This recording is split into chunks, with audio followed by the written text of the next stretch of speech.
I've walked through houses where people died. Houses where things happened that never made the news. But this is the only house that ever taught me something I didn't want to learn. How to say the words it wanted me to say. This is that story. I've inspected over 300 houses in 11 years. Foundations, wiring, water damage, mold behind drywall. I've seen the ugly bones of every kind of home West Virginia has to offer. So when the listing agent called me about the job out past Elk Hollow Ridge, I didn't think twice. Old farmhouse, empty for over a decade, one last walkthrough before it goes to closing. Routine. She did mention one thing before I hung up, almost like an afterthought. The new owners want you to check the dining room floor specifically. They said there's a knocking sound coming from underneath. I laughed. Told her it was probably a pipe or something living under the house. Raccoons love old foundations. Possums too. I've pulled entire families of them out of crawl spaces before. I didn't think about it again until I was standing in that dining room myself. The house sat at the end of a gravel road that the map app didn't fully trust. 2 stories, peeling white paint, a wraparound porch that sagged on one side like it was tired of holding itself up. According to the file, a couple had lived there for almost 40 years. The Kesslers, until 11 years ago, when they simply stopped being there. No struggle, no blood, no forced entry. Their car was still in the driveway. Their coffee cups were still on the table. The county listed it as a voluntary disappearance, which is a nice way of saying nobody had any idea what actually happened. I let myself in through the side door. Camera strapped to my chest for the inspection log, flashlight in hand. The air inside smelled like dust and something faintly sweet underneath it, like old paper left in a drawer for a long time. I started in the dining room, because that's what they asked for. The floor was original hardwood, warped slightly near the far wall from water damage. I knelt down, pressed my palm flat against the boards, felt forgive. That's when I heard it. 3 taps, evenly spaced, coming from directly beneath my hand. I sat back on my heels and smiled at the camera. Because that's what you do on these jobs, you narrate for the client. Probably a raccoon, I said out loud, mostly for the recording. Then a voice answered me from under the floor. I didn't move. I want to be clear about that. I didn't jump, I didn't drop anything, I just went completely still, the way your body does, before your brain has caught up to what it heard. Because the voice wasn't garbled or distant like something coming through old pipes. It was clear, close, a woman's voice, older, a little tired around the edges. And I knew it. It sounded familiar. I knew it the way you know your own name. It was my mother's voice. She's been dead for 9 years. I told myself the mind does strange things in old houses. Infrasound, they call it. Certain frequencies from settling wood or wind through gaps can make your brain manufacture sounds, even voices, even the ones you miss most. I've read the articles.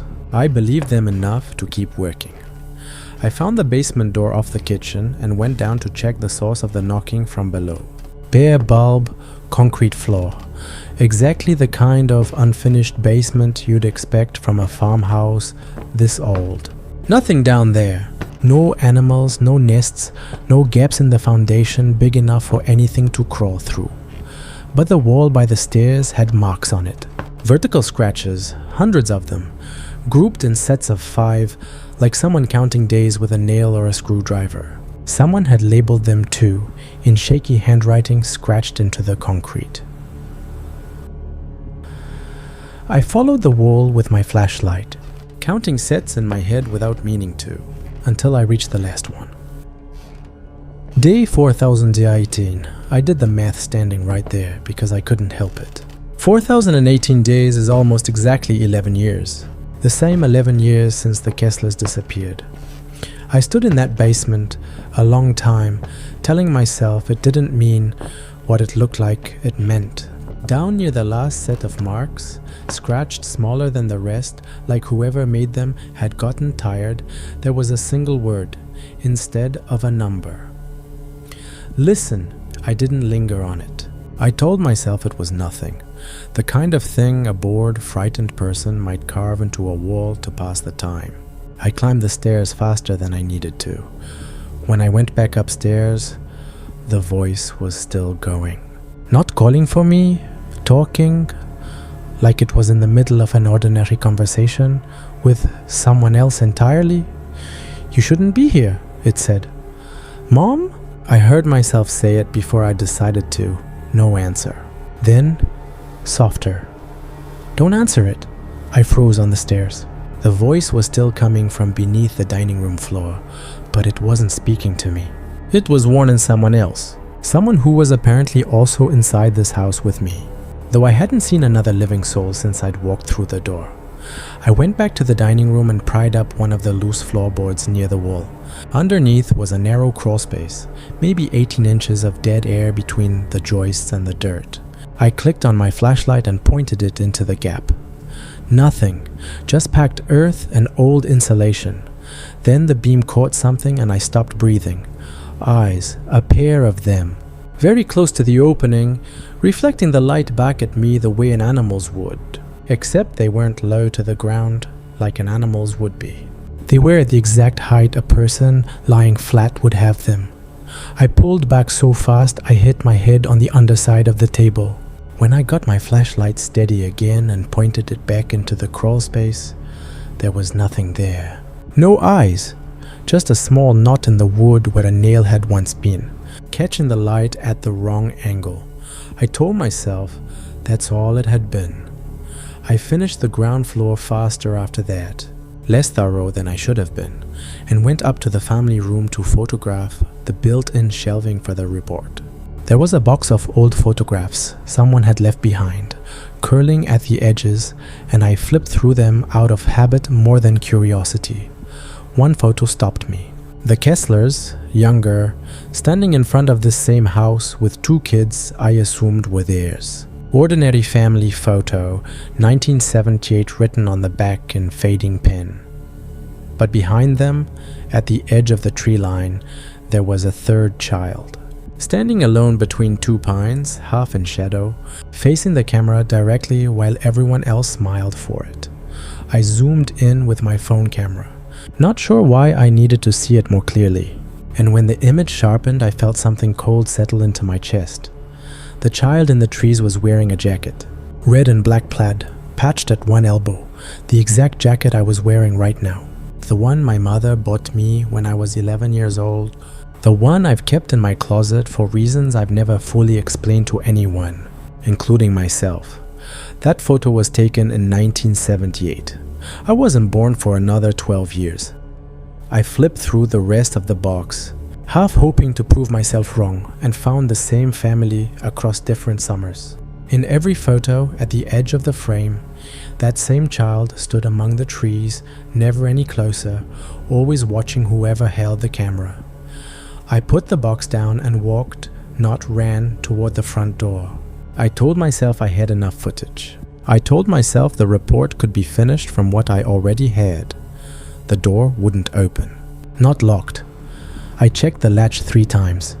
It simply wouldn't move, like the frame had swollen shut around it, though the wood looked fine. My phone buzzed in my pocket. One voicemail. From my mother's number. The one I never deleted from my contacts, even 9 years later. The timestamp read tomorrow. I don't know why I played it. I think some part of me needed to hear her voice again on my own terms, not from underneath a floor. I held the phone to my ear. "If you're hearing this," she said, "you're already inside."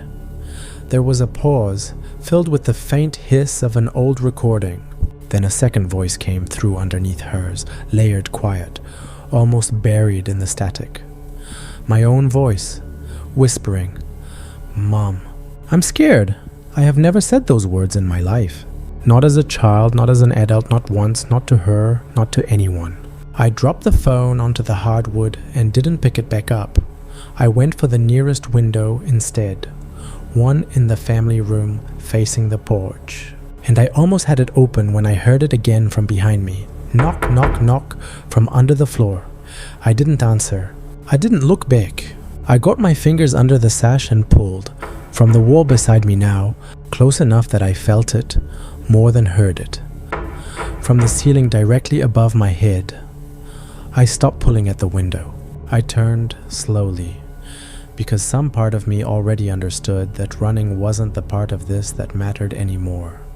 From the front door, the one that wouldn't open, I looked at it. Nobody stood on the other side, not that I could see through the narrow glass pane set into the wood, and yet the voice came through it anyway, warm and familiar, and utterly wrong. "Honey," it said, "open the door." My face was wet before I realized I'd started crying. "You're not my mother," I said. A pause, gentle, almost fond. I know. The house went black. Every bulb, every ambient light from the windows, all of it at once, like something had reached out and closed a hand around the whole building. 3 seconds of nothing. Then, in the dark, I heard myself speak, in a voice that wasn't mine yet, in words I hadn't said yet, being taught to me for the very first time. "Mom, I'm scared." I've spent a lot of nights alone in houses that weren't mine. House sitting pays better than people think, especially out in the hollers where the nearest neighbor is a mile off, and most folks would rather pay a stranger than leave their place empty for a week. My uncle's house was the easiest job I'd ever taken. Feed the cat, keep the pipes from freezing, don't burn the place down. 3 nights, alone, middle of winter, snow already stacking against the porch rail. The house itself sat about half a mile off the county road. At the end of a driveway, the plow trucks never bothered clearing. My uncle built most of it himself back in the 70s, and it showed. Uneven floors, doors that stuck in the cold, a wood stove that did more work heating the place than the furnace ever did. I'd stayed there plenty of times as a kid. I knew every creak in those stairs, every draft that came through the same 3 windows every winter. That familiarity is probably the only reason I stayed as calm as I did for as long as I did. I was in the living room around 2 in the morning, half asleep in front of a fire that had gone mostly to embers, when I heard my wife's voice come from upstairs. "Daniel?" I sat up so fast the chair nearly went over. My wife was 120 miles away, asleep in our own bed, because this trip had never been for both of us. There was no version of tonight where her voice belonged in this house. I grabbed my uncle's shotgun off the mantel rack and went up the stairs 2 at a time, telling myself it was a draft, a pipe, my own tired brain playing tricks. The guest room was empty. So was the bathroom. So was every room up there, cold and still, and exactly as undisturbed as they'd been when I checked them at midnight. I even checked the closet in the guest room, which felt stupid even as I was doing it, pulling coat hangers aside with the barrel of a shotgun like I was in some movie. Nothing, just dust and the smell of cedar.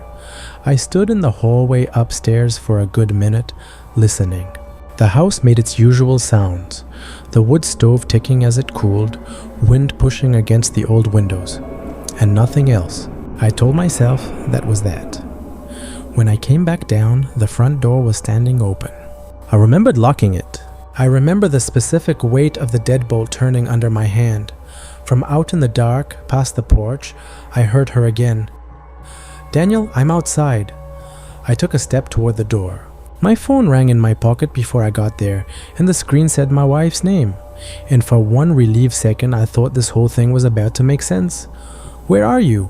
she asked, groggy, like I'd woken her up. "At your uncle's house," I said. "Are you okay? I thought I just heard you outside." There was a long silence on the line, long enough that I checked the screen to see if the call had dropped. "Daniel," she said, very quietly. "Don't open the door." I shut it myself and threw every lock the frame had. A few minutes later, the voice came again from the other side, patient, unhurried. "Daniel," still her voice. I didn't answer. I stood with my back against the door and my hand still on the shotgun, and I didn't say a single word. The voice changed. Not gradually, all at once, mid-sentence. like someone had swapped out a recording. "Honey, please let me in," my mother said from the porch, in a voice I hadn't heard outside a phone call in almost a decade. Then it changed again. "Danny, it's freezing out here," said my uncle, the man whose house I was standing in, the man who'd been dead for 3 years. I understood, standing there in that hallway, that whatever was outside wasn't trying to trick me into recognizing a person. It was practicing, cycling through every voice it had managed to pull out of my memory, testing which one might finally get me to turn that lock. I thought about calling the police, and I actually got as far as opening the dial pad before I stopped myself. What was I going to say? That someone outside was talking to me in 3 different dead and distant voices? Out here, the nearest deputy was 40 minutes away on a good night, and this wasn't a good night. I put the phone back in my pocket and told myself the doors were locked, and the windows were locked, and that would have to be enough. I killed every light in the house and went to check the security monitor in my uncle's study, the one hooked up to the camera over the porch. The feed showed the yard in grainy black and white, snow drifting sideways through the porch light. Something was standing at the edge of the tree line.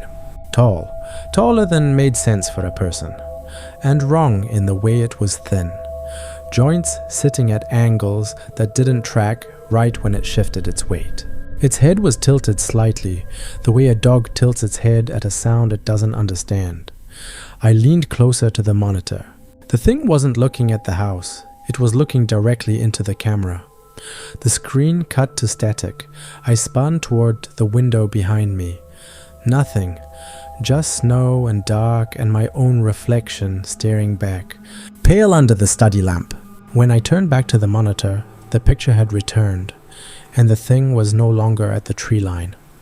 It was standing right up against the lens, close enough that the frame was filled with nothing but the pale, smooth curve of what might have been a face. If a face could be that still. I backed out of the study so fast I knocked a stack of books off the desk. Then I heard it. A single, deliberate knock. Not from the door, from inside the house. I went room to room, hunting the source, and it kept moving ahead of me like it wanted to be chased. Under the dining room floor, inside the hallway wall, from the coat closet by the stairs, from behind the bathroom mirror. I opened the coat closet myself, shotgun raised, ready for anything except what I found, which was nothing. Empty hangers, an old coat of my uncle's, a mothball smell. I let out a breath and swung the door shut. In the half second before it clicked closed, I caught something in the small mirror mounted to the inside of the door. A face, pale, wide-eyed, mouth slightly open, close enough to be breathing on the glass. I threw the door back open. Nothing inside. I checked behind me. Nothing in the hallway either. I made myself look at the mirror one more time. The face was still there, except now it wasn't a stranger's face. It was mine. I sat in that bedroom for a long time after, shotgun across my lap, listening to the house settle around me and trying to convince myself the knocking had stopped for good. It hadn't, not really. Every so often I'd hear one more, faint and far off, like it was testing whether I was still listening. I didn't sleep. I didn't try. Sometime before dawn, I made myself go back downstairs, mostly because sitting still with my own thoughts had started to feel worse than moving. That's when I found my uncle's notebook, shoved in the drawer of his desk, the pages soft from handling. Most of it was ordinary, grocery lists, dates, a recipe for venison stew. But near the back, one line was written over and over, dozens of times. In handwriting that got shakier the further down the page it went. Never let it know you're afraid. Beneath that, in different ink, added later, it doesn't enter the house. I remember feeling something loosen in my chest, reading that. Some small stupid relief. I turned the page because it never has to. I sat with that for a long moment before it landed.